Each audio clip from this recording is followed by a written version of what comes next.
Hoy, en La Salud es lo Primero, hablamos de un concepto nuevo para nosotros, pero no para nuestros médicos de cabecera. Se trata de los pacientes pluripatológicos, un tipo de paciente que tiene una dificultad extra para enfrentarse a su día a día. Hoy, con ayuda de nuestros profesionales sanitarios, aprendemos qué protocolo se sigue con ellos y de paso nos familiarizamos un poco más con la atención primaria. Bueno, hablamos de nuevo hoy en La Salud es lo Primero con Salvador Jiménez. Bienvenido, Salvador, de nuevo a nuestro espacio. Hola, muchas gracias. Y hablamos de algo que para mí era nuevo, esto de los pacientes pluripatológicos. Vamos a ver en qué consiste esto y vamos a hablar un poco de toda la incidencia con estos pacientes. Creo que hay que empezar por una definición de lo que es la salud, ¿no? Para establecer a partir de ahí qué es un paciente pluripatológico, ¿no?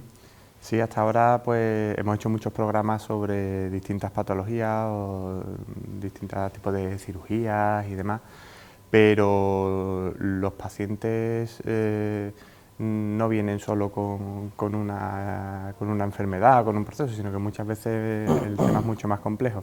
Entonces pues sí que nos gustaría, por eso hemos propuesto este tema, para que se abordara también, porque lo normal es eso, es que las personas no tengan solo una cosa, ¿no? Entonces, por ejemplo, la salud normalmente se piensa que es una ausencia de enfermedad, ¿no? Así el concepto como más sencillo que tenemos es ausencia de enfermedad. Pero eso no es real.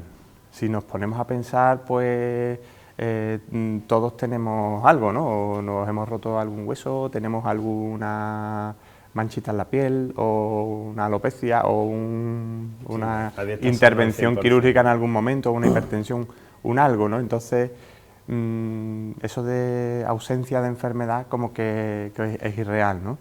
La OMS define lo que es la salud como un completo estado de bienestar físico, psíquico y social. O sea que no es una ausencia de enfermedad, sino que con lo que tengamos, pues que tengamos una sensación de bienestar físico, de capacidad física, de salud mental y una satisfacción con nuestra vida social, ¿no? Puede haber personas que tienen una enfermedad grave, como puede ser un infarto o incluso haya pasado por un cáncer, y que le preguntes si se siente sana y te dice que sí. Y a lo mejor otra persona con otro tipo de patología, que está controlada, que es crónica pero está controlada, te dice que tiene sensación de estar enferma. Entonces, es una integración de estos tres factores, y es la sensación que tiene la persona, no es tal cual una ausencia de enfermedad. Sí, que aquí entraría la salud mental también, ¿no? Que nos la contamos muchas veces como enfermedad y la tenemos ahí también, ¿no? Ante esto, los médicos de familia sois un poco la primera defensa, ¿no? Del sistema de salud a la hora de abordar a cualquier paciente, ¿no? Sois un poco los que os encargáis de recibir todo tipo en este caso Sí, ese es un poco nuestro caballo de batalla, es ese, ¿no?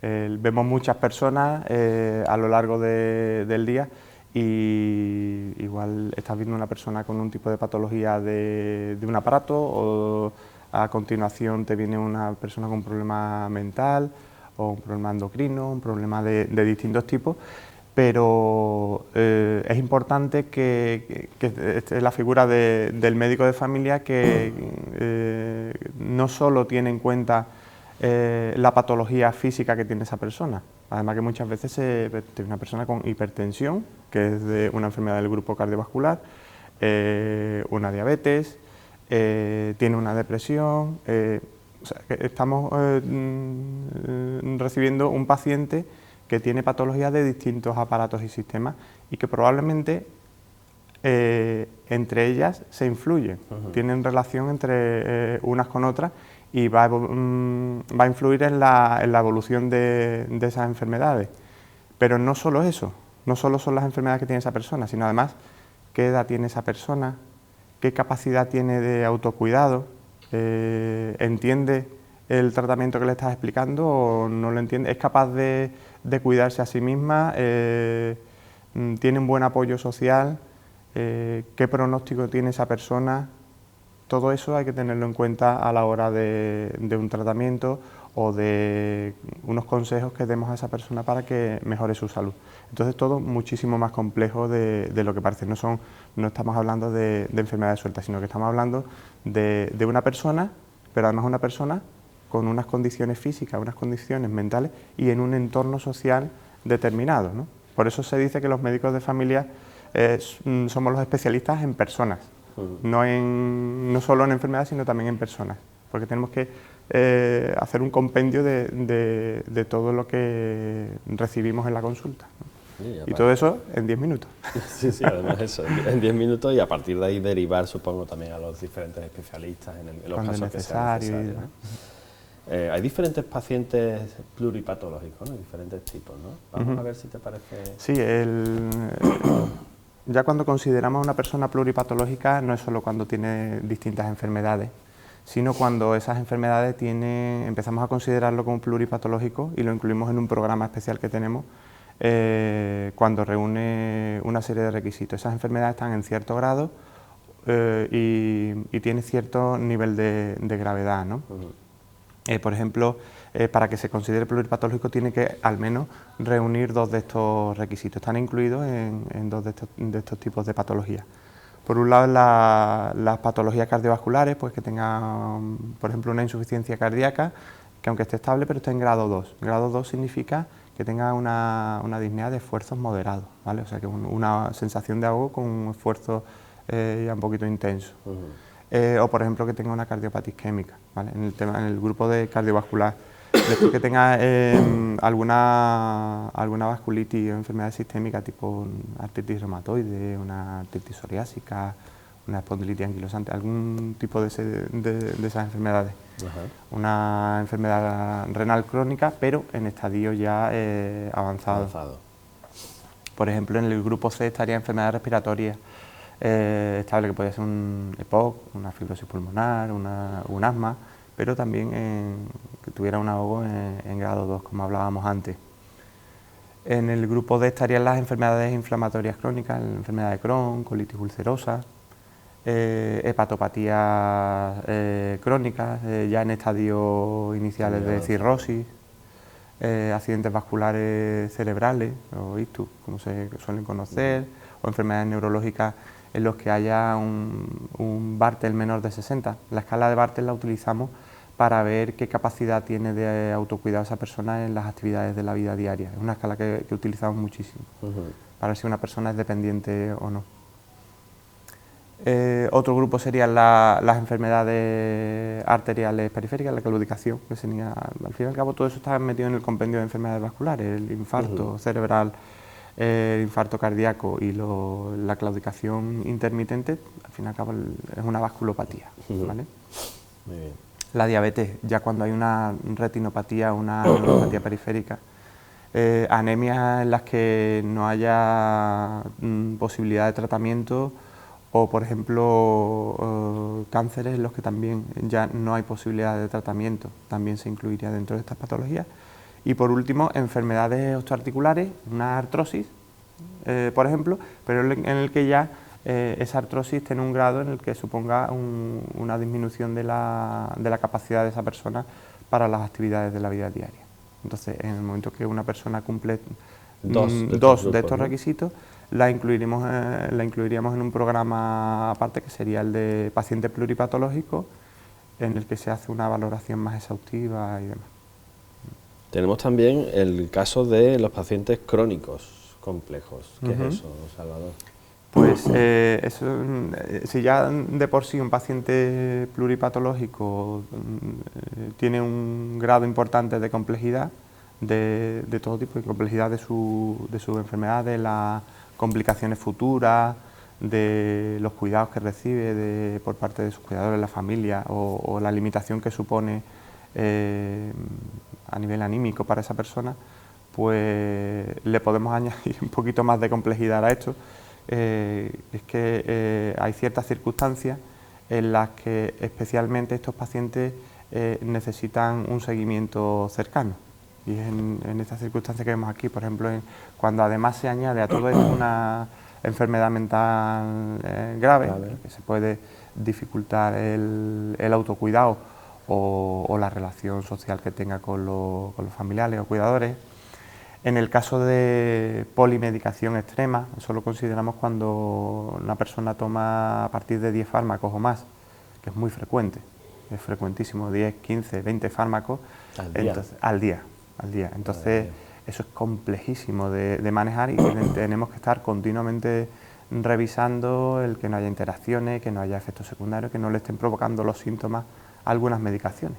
Todo fármaco tiene sus efectos secundarios. Entonces, cuando son necesarios utilizar más de 10 fármacos, tenemos que estar muy encima de esos pacientes para que no le provoquemos un daño. Evitar, ¿vale? Crearle un problema, una solución. Un problema. Se vuelve complejísimo el seguimiento de estos pacientes, ¿no? El riesgo sociofamiliar, cuando detectamos que no hay un buen apoyo familiar, un buen entorno alrededor de esa persona, de amistades o de vecinos, pues también sería una complicación del proceso. Por eso el seguimiento sería más cercano. Cuando hay úlceras por presión que no curan bien, cuando detectamos que después de un ingreso hospitalario el paciente se ha desorientado o ha tenido un delirium, eso quiere decir que también el paciente es más frágil. Dentro de que tenga una pluripatología, ese paciente es más frágil y hay que tener cuidado. Riesgos de desnutrición, personas que son extremadamente delgadas y que tienen problemas de desnutrición por sus enfermedades. Alimentación por sonda, por supuesto, ya se vuelve más complejo. Cuando ya vemos que una persona empieza a ingresar con frecuencia, tiene más de 2 ingresos al año, o por ejemplo cuando hay un tema de alcoholismo. Todos estos determinantes nos van a hacer que estemos mucho más encima de ese tipo de personas. ¿Y cómo abordar a estos pacientes? Porque un médico solo no puede, ¿no? Controlar todos estos procesos que hemos estado viendo, ¿no? Esto tiene que ser un trabajo en equipo, supongo, Salvador.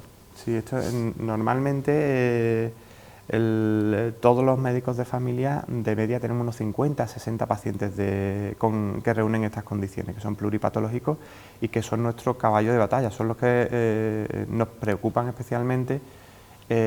Suelen ser los que más consultas nos piden y son los que solemos estar encima. Muchas veces vienen por un proceso que es el que le preocupa, el que les está afectando en ese momento, pero en esa consulta no solo estamos valorando esa consulta, ese proceso por el que viene, sino que estamos en cuestión de pocos minutos estamos revisando tratamientos, últimos ingresos, últimas analíticas, estamos haciendo un compendio de todo.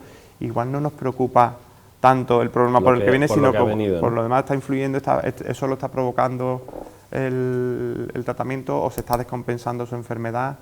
Ese tipo de cosas la tenemos que valorar no solo en el momento de la consulta, sino que en sucesivas consultas, en sucesivas revisiones, estamos completando la valoración integral de ese paciente. Y para ello, pues, a veces el primero que detecta este tipo de pacientes es el médico de familia o la enfermera de familia, somos los profesionales más accesibles que tiene más cercanos, ¿no? El paciente, los más cercanos, los que simplemente tienen que pedir cita y tiene contacto con el profesional, pero a veces se vuelve tan complejo que tenemos que utilizar a otros profesionales y como ya os digo, es una evaluación integral, no solo de enfermedad, sino también social. Entonces a veces pues tenemos que incluir a la trabajadora social del centro de salud, la enfermera gestora de casos, que es una profesional que se dedica a las necesidades especiales que tienen ciertos pacientes, cuando necesitan algún procedimiento especial, cuando necesita algún dispositivo especial. La enfermera gestora de casos es la que entra en juego en el equipo de salud, o por ejemplo pues otros profesionales como habitualmente sobre todo el internista, el médico internista, con el que debo decir que tengo una relación estupenda. Aquí en Écija tenemos mucha suerte de tener esta cercanía con los especialistas porque tenemos una relación muy cercana con ellos. Levantamos el teléfono y directamente ya cuando hay pacientes que han ingresado recientemente o cuando por ejemplo necesitan un tratamiento en el hospital de día, pues la relación es directa y conseguimos solucionarle el problema lo más rápido posible gracias a eso, a la comunicación que tenemos con los internistas. y a veces pues otros profesionales, pues el cardiólogo, los especialistas quirúrgicos, en general tenemos que incluir a otros especialistas dentro de estos equipos de valoración del paciente. Y como tú nos decías, se elabora un plan especial, ¿no?, para este tipo de pacientes, ¿no? Sí, ¿Cómo va el tema?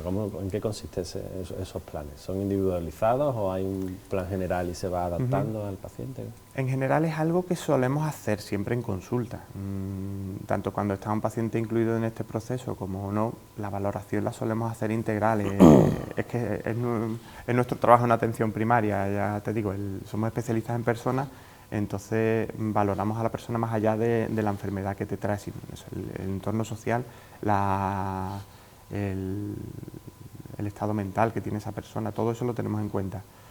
Pero hay ciertos momentos en los que cuando ya reúne estas condiciones, que el paciente tiene 2 de estas enfermedades y están en un estadio grave, pues sí que lo vamos a incluir en un programa especial. Tenemos que darle de alta en ese programa se llama procesos asistenciales integrados de paciente pluripatológico, y aunque habitualmente hacíamos las valoraciones en consulta de forma verbal, la tendencia en los últimos años es hacerlo por escrito, todo por escrito, y hacer una especie de contrato con esa persona y con los familiares en los que vamos a incluir todos los determinantes que tiene esa persona, ¿no? Ahora hablaremos un poco de ello. Inicialmente lo que vamos a hacer es una valoración integral exhaustiva. Vamos a ver qué pronóstico tiene ese paciente en función de las enfermedades que tiene, de los cuidados que recibe, de la capacidad de autocuidado y demás. Vamos a hacer una revisión farmacológica también, sobre todo los que están polimedicados. Tenemos que hacer una revisión de interacciones entre fármacos, posibilidad de efectos secundarios. ¿Está tomando realmente el paciente la medicación o no la está tomando como debe? ¿Entiende el tratamiento? ¿No lo entiende? Todo eso es importantísimo, sobre todo los fármacos que también tienen un riesgo de daño, ¿no? Después tenemos que hacer escalas para valorar la capacidad de autogestión, informar a la persona de las enfermedades que tiene, de qué objetivos tenemos, cómo la vamos a manejar, y ver si esa persona es capaz de cuidarse o si es capaz de hacerse la comida, de asearse, de deambular. Todo eso también es importantísimo de cara a la evolución, al pronóstico y a cómo va a evolucionar el proceso, ¿no?, o esa persona, ¿no? Parece un tema complejo, a la hora de abordarlo. Y después tenemos que tener en cuenta las preferencias y los valores de esa persona. Ante una misma enfermedad, las personas van a valorarlo de forma distinta. Hay personas que no quieren, cuando llegan a estados así avanzados de enfermedad, no quieren ir al hospital y prefieren el manejo en casa. Hay otras personas otras familias que prefieren a lo mejor el manejo hospitalario, o llega un momento que a lo mejor la persona no quiere que hagamos intervenciones importantes o someterse a cirugía, someterse a pruebas que pueden ser dolorosas. Tratamientos agresivos. Hay personas que son religiosas y quieren que se maneje la enfermedad de otra forma, entonces todo eso se tiene en cuenta. Los sanitarios hemos dejado de tener esa actitud paternalista de somos los expertos y el paciente tiene que hacer lo que el sanitario diga. Eso hace mucho que se dejó de hacer, ¿no? Nosotros somos entrenadores personales, somos asesores. Nosotros te informamos, te ayudamos, pero al fin y al cabo es el paciente el que tiene que hacerse cargo de su enfermedad, de tomar las decisiones, y tiene que intervenir también en el tratamiento y en el cuidado de esa enfermedad. Nosotros vamos a asesorarles y a ayudarles a conseguir tener una calidad de vida lo mejor posible. A partir de aquí, de este primer proceso, ya se elabora ese plan personalizado para cada paciente, ¿no?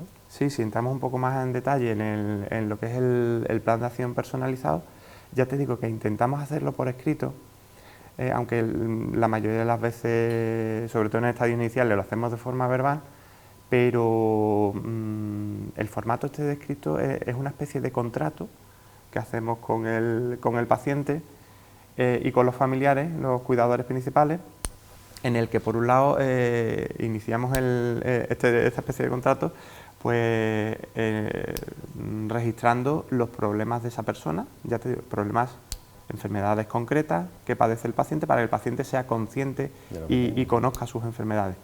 Enfermedades concretas y lo que significan y lo que les va a influir en su vida, enfermedades mentales, problemas.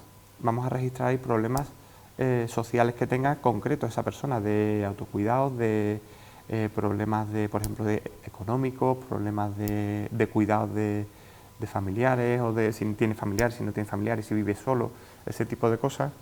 Vamos a definir unos objetivos que queremos conseguir. A ver, con su enfermedad, con su pronóstico, con este compendio de patología que tenemos y de situación social, ¿qué queremos conseguir? Vamos a definir unos objetivos. Pues mira, la diabetes tenemos que llegar a estos indicadores, o nuestro objetivo es llegar a estos indicadores, y vamos a hacer las revisiones cada tanto tiempo. Con el dolor, por ejemplo, el dolor tenemos que llegar a eliminar del todo el dolor, podemos llegar a eliminar del todo el dolor, o a lo mejor estar en una situación en la que no podemos eliminar del todo el dolor y tenemos que llegar a que sea llevadero o lo menos frecuente posible. Una hipertensión, una cardiopatía. Vamos a registrar, por ejemplo,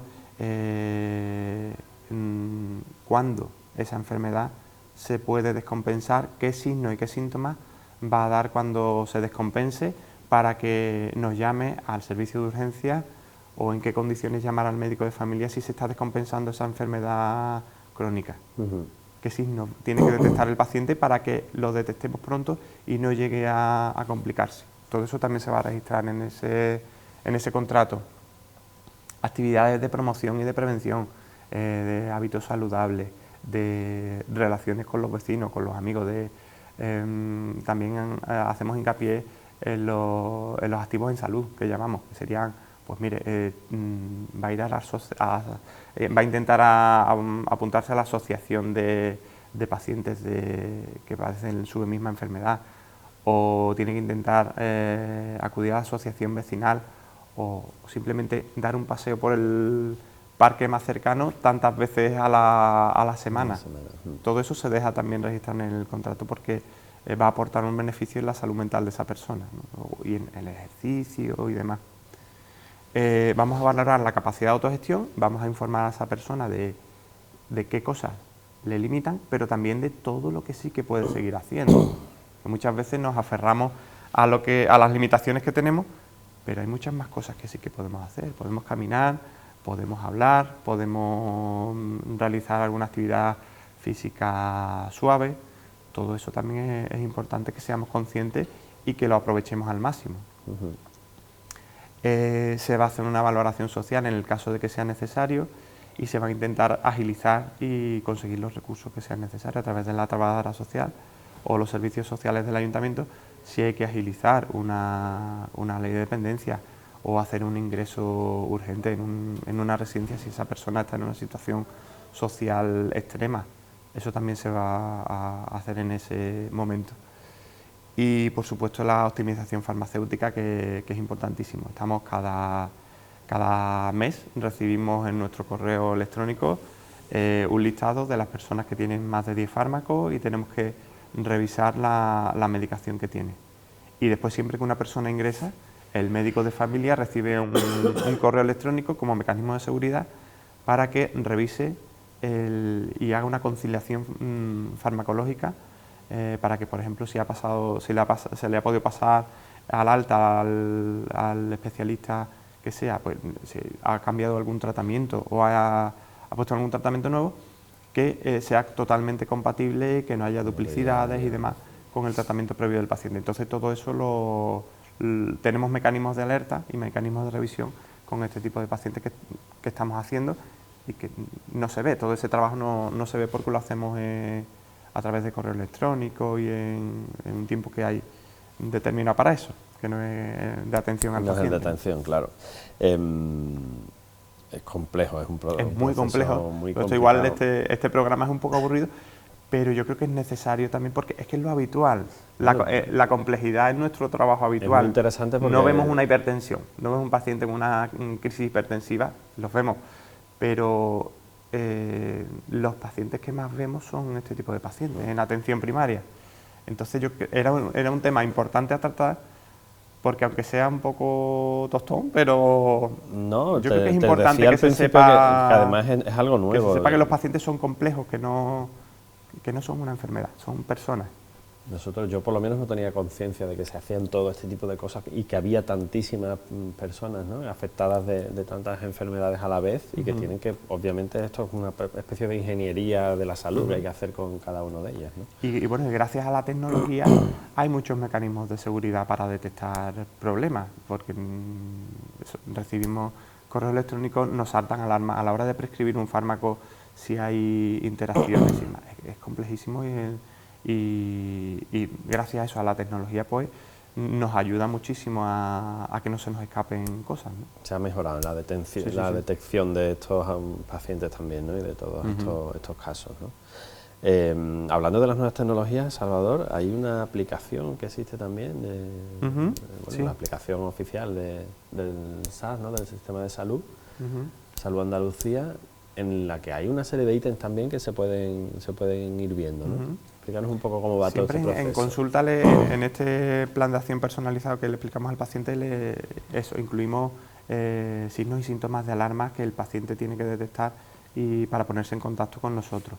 Pero recientemente en la aplicación de Salud Andalucía, que muchas personas conocen, porque se puede utilizar, por ejemplo, para pedir cita para el médico de cabecera, se puede utilizar, por ejemplo, también para sacar los certificados COVID, para tener información de salud. Pues recientemente se ha incluido también una categoría que se puede ver ahí, que es el programa de seguimiento de pacientes crónicos. Para que la persona pueda entrar en este apartado de la aplicación, tiene que estar de alta en el proceso asistencial de pluripatológico, ¿vale? Si no, no puedes acceder a estos cuestionarios. Se accedería a través de la aplicación. Aquí hay mediciones propias para que el paciente, si tiene dispositivos en casa de toma de tensión, de saturación, de glucosa y tal, puede ir haciendo un registro de esas mediciones. Y en otro apartado pues estaría el seguimiento de pacientes crónicos. Esto para las personas que cada vez estamos más sueltos en manejo de aplicaciones, incluso no porque sean las personas mayores las van a manejar peor, sino que vemos como las personas mayores también están preocupadas por aprender y piden sus citas por la aplicación y demás. Entonces, pues bueno, es una herramienta más, ¿vale? No es que sustituya todo esto al otro proceso. Suma a las consultas con el médico de cabecera o con la enfermera de familia, suma a las consultas que puedan hacer a través de Salud Responde por teléfono, suma a toda la información que tenemos por internet. Pues también tenemos en las aplicaciones mecanismos para mejorar la atención y la detección de complicaciones en personas con problemas crónicos y sobre todo pacientes pluripatológicos. En la aplicación vamos a ver dos apartados, el bloque A y el bloque B. En el bloque A lo que vamos a hacer es detectar descompensaciones antes de que lleguen a más, antes de que llegue a una situación de urgencia. Pues son preguntas que el paciente puede responder, y además puede hacer este cuestionario, lo puede hacer tantas veces como quiera, ¿vale? Se van quedando registrados. Entonces, cuando una persona no se encuentra bien o cuando quiere ver cómo se encuentra, pues puede hacer este test y ver si está descompensándose su enfermedad o no.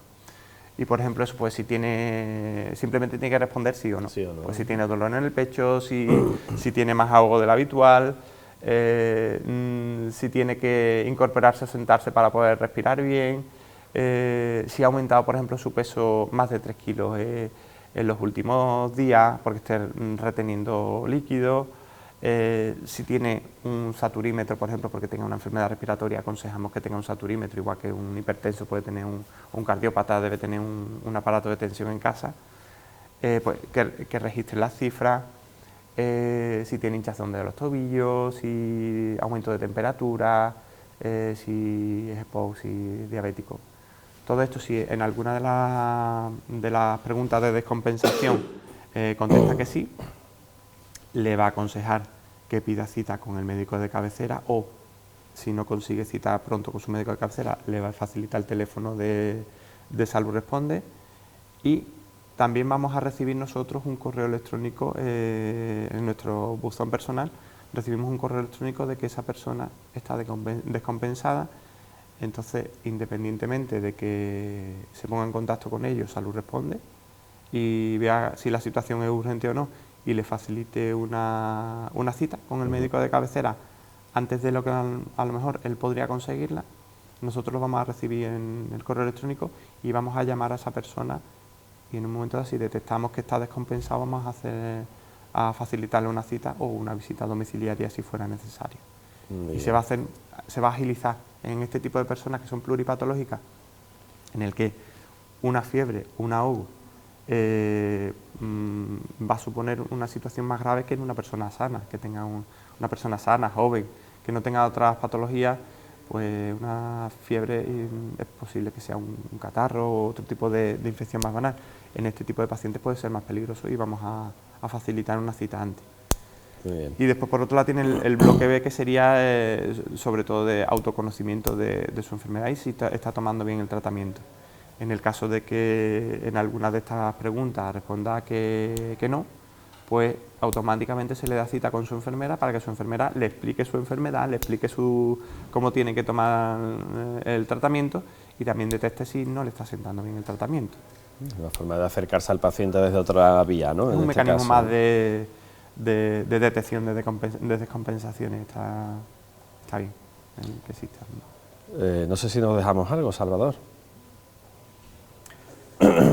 Yo, la verdad es que son procesos complejos, pero eso es lo que más frecuentemente vemos en consulta, porque son los pacientes que más citas piden, que más revisiones necesitan y demandan. Los que más os hablan de tú a tú, ¿no? Al médico de cabecera. Son los pacientes que conocemos, realmente que los conocemos por su nombre y son los que más incidencias tienen. Tienen varias enfermedades, además son graves, son más frágiles y sufren más enfermedades, más incidencias, entonces estamos más en contacto con ellos. Entonces el seguimiento es muy cercano. Eso, ya te digo, realmente los pacientes que conocemos perfectamente, conocemos sus domicilios en muchos casos, conocemos a sus familiares y a sus cuidadores, y el trato pues el más cercano y también son los más satisfactorios para el profesional, ¿no? Es muy importante el programa. Decías tú que era un poco árido, pero no lo creo. Yo creo que es muy importante quizás hacer me mención. gustaría decir una cosa, que un problema que estamos teniendo, que aprovecho el programa para decirlo, y es que es verdad que cuando solicitamos cita para el médico de cabecera, estamos en una situación después del COVID en la que hemos vivido. Si ya de por sí antes del COVID estábamos saturados y las citas para el médico de cabecera no eran pronto, pues después del COVID esto se ha desbordado. De repente tenemos la sensación de que estamos perdiendo cada vez más la capacidad de autocuidado, pero en parte es porque la población vive asustada por la cantidad de información sanitaria que se da a través de los medios de comunicación. Vivimos asustados y se están haciendo muchísimas consultas. Es verdad que faltan sanitarios, por supuesto, pero también estamos teniendo una demanda que está desbordando un poco el sistema. Y lo que sí que me gustaría decir aquí es que un gran problema que estamos teniendo es que muchas personas no se presentan a la cita. Entonces, todos los días estamos viendo entre 40 y 50 personas cada médico de familia, sin tener en cuenta la enfermera de familia y los otros profesionales. Pero de esas visitas, todos los días 5 o 6 personas, 10 personas no vienen a la cita y no anulan esas citas. Entonces tenemos un gran problema, y es que cuando las demoras son de una semana, 10 días, 2 semanas incluso, todas esas citas se pierden y hay personas que lo necesitan. Precisamente las personas con procesos así más graves, con pacientes pluripatológicos o personas que tienen enfermedades agudas, necesitan esas citas. Entonces, sí, decirle a la población que por favor, que cuando pidan cita, si no van a ir, que la anulen, porque que hay otras personas que las necesitan. Yo sé que esto es multifactorial, no es el problema también es la falta de sanitarios y la gestión del sistema sanitario, pero sí que me gustaría eso, pedir a la población que de esa forma se pueden conseguir que haya hueco para personas que realmente lo necesitan, ¿no? Es lo que puede aportar el paciente. Es lo que pueden aportar los pacientes, que no cuesta nada, ¿no? Simplemente anular la cita por la aplicación o hacer una llamada y anular la cita de forma que la pueda aprovechar otra persona que lo pueda necesitar, ¿no? Bueno, pues lo haremos también, lo pedimos también que se haga y que sea una pata más de esa solución que esperemos que llegue pronto. Salvador, muchísimas gracias por tu atención. Como siempre. Mucho ánimo en el trabajo diario, que sé que le pones todo el empeño del mundo tú y tus compañeros, y bueno, hasta el próximo programa, esperemos que sea pronto. Muchas gracias. Muchas gracias.